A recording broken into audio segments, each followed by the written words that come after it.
Hello again. Now, as you may have heard, and indeed you may have seen, rock superstar David Bowie started the British leg of his world tour last night in Birmingham. Bowie, who's proved himself to be both talented and innovative in the last 20 years, has announced, he announced a few weeks ago, in fact, that this tour would be the final performance of all his greatest hits.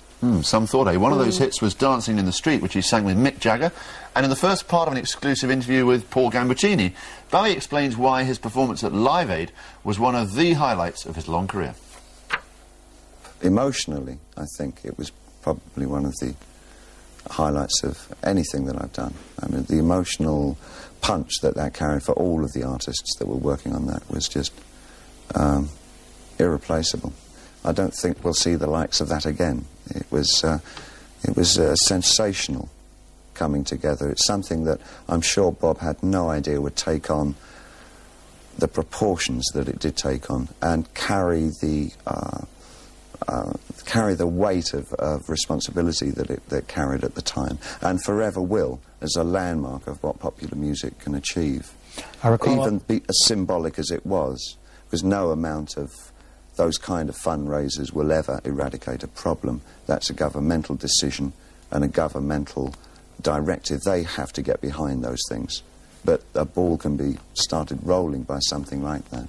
And I think Bob did an extraordinary job on that. It was just incredible.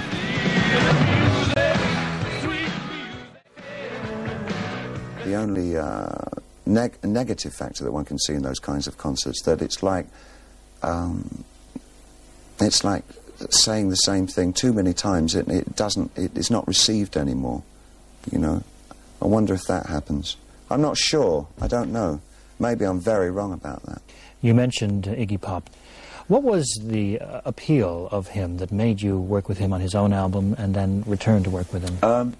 When we first met, I think we kind of hit it off. We met in, I think it was about 71 or 72, in Max's Kansas City. And it was Lou Reed, myself and Iggy at one table, sitting there, didn't have a word to say to each other. I don't think Iggy and Lou had ever met before either, so it was very uncomfortable feeling, the three of us sort of sitting there, sort of balancing our egos against each other and wondering who should say what. It was an inauspicious occasion, to say the least.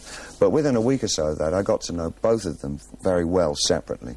They were much easier to deal with when it's just a one-on-one thing. And Iggy particularly became a very good mate of mine.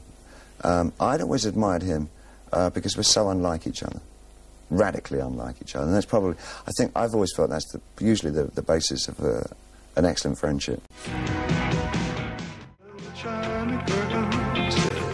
I remember seeing him live and being afraid that he was actually going to bare-chested jump on broken glass. I mean, that was his image, wasn't it? Yeah, and it was, I think, probably positive and negative for him. I mean, it held back the fact that he was probably one of the better songwriters in America. I mean, it was very hard for people to see past the, oh, Iggy's going to cut himself up again routine, you know. But there again, he did do that at once. And that really hurt him. I'm sorry. That's silly.